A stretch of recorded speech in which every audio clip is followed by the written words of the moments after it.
दोस्तों, आज की वीडियो में सुनेंगे रविवार व्रत की कथा एवं इस व्रत से होने वाले लाभ। रविवार का व्रत करना सूर्य की कृपा पाने और सुखी, स्वस्थ और सम्मानित होने का उत्तम उपाय माना जाता है। धार्मिक मान्यता के अनुसार भगवान सूर्य की पूजा करने से कुंडली दोष दूर होता है और नकारात्मक ऊर्जाएं आपसे दूर हो जाती हैं। रविवार व्रत कथा। प्राचीन काल में एक बुढ़िया माई रहती थी। वह नियमित रूप से रविवार का व्रत करती। रविवार के दिन सूर्योदय से पहले उठकर बूढ़ी माई स्नादि से निर्मित होकर आंगन को गोबर से लीपकर स्वच्छ करती। इसके बाद सूर्य भगवान की पूजा करते हुए रविवार व्रत कथा सुनकर सूर्य भगवान का भोग लगाकर दिन में एक समय भोजन करती। सूर्य भगवान की अनुकंपा से बुढ़िया माई को किसी भी प्रकार की चिंता एवं कष्ट नहीं था। धीरे धीरे उसका घर धन धान्य से भर रहा था। उस बूढ़ी माई को सुखी होते देख उसकी पड़ोसन उससे जलने लगी।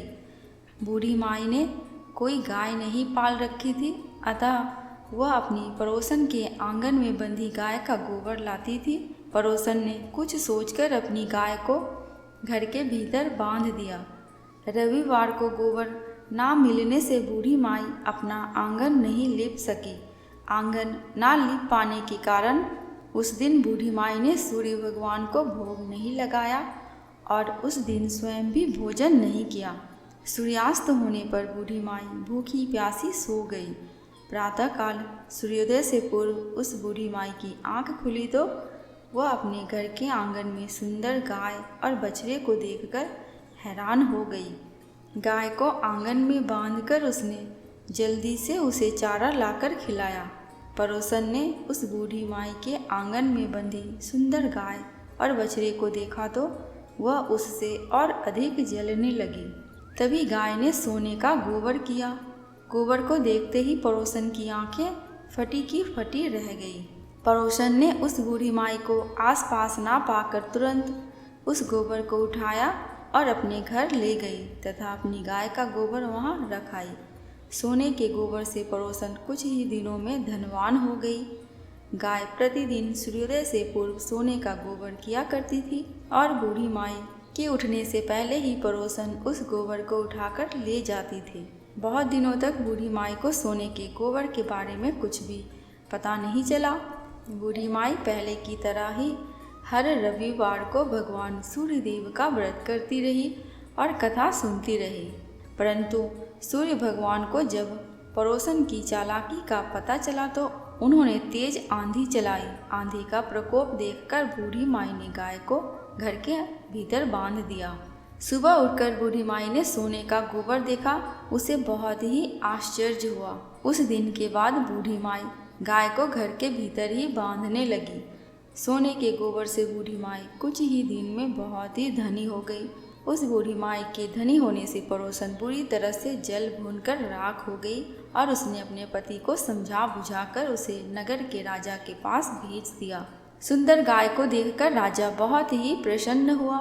सुबह जब राजा ने सोने का गोबर देखा तो उसके आश्चर्य का कोई ठिकाना नहीं रहा। उधर सूर्य भगवान को भूखी प्यासी बूढ़ी माई को इस तरह प्रार्थना करते देख उस पर बहुत ही करुणा आई। उसी रात सूर्य भगवान ने राजा को स्वप्न में कहा, राजन, बूढ़ी माई की गाय व बछड़ा तुरंत लौटा दो, नहीं तो तुम पर विपत्तियों का पहाड़ टूट पड़ेगा, तुम्हारा महल नष्ट हो जाएगा। सूर्य भगवान के स्वप्न से बुरी तरह भयभीत होकर राजा ने प्रातः उठते ही गाय और बछड़ा बूढ़ी माई को लौटा दिया। राजा ने बहुत सा धन देकर बूढ़ी माई से अपनी गलती के लिए क्षमा मांगी। राजा ने पड़ोसन और उसके पति को उनकी इस दुष्टता के लिए दंड दिया। फिर राजा ने पूरे राज्य में घोषणा कराई कि सभी स्त्री पुरुष रविवार का व्रत किया करें। रविवार का व्रत करने से सभी लोगों के घर धन्य धान्य से भर गए। राज्य में चारों ओर खुशहाली छा गई। स्त्री पुरुष सुखी जीवन यापन करने लगे तथा सभी लोगों के शारीरिक कष्ट भी दूर हो गए। कथा समाप्त। अब जानेंगे रविवार का व्रत रखने के 5 लाभ। अच्छा स्वास्थ्य व तेजस्विता पाने के लिए रविवार के दिन उपवास रखने का नियम है। रविवार का व्रत करने व कथा सुनने एवं पढ़ने से मनुष्य की सभी मनोकामनाएं पूर्ण हो जाती हैं। रविवार का व्रत रखने से मान सम्मान और धन यश बढ़ता है। जीवन में सुख समृद्धि, धन संपत्ति और शत्रुओं से सुरक्षा के लिए रविवार का व्रत सर्वश्रेष्ठ बताया गया है। व्रत रखकर रविवार के दिन सूर्य को अर्घ्य देने के कई कारण और लाभ है। कहते हैं कि सुबह के सूर्य की आराधना से सेहत बनती है, रोग मिटते हैं। दोपहर की सूर्य आराधना से नाम और यश बढ़ता है और शाम के समय की आराधना से जीवन में संपन्नता आती है।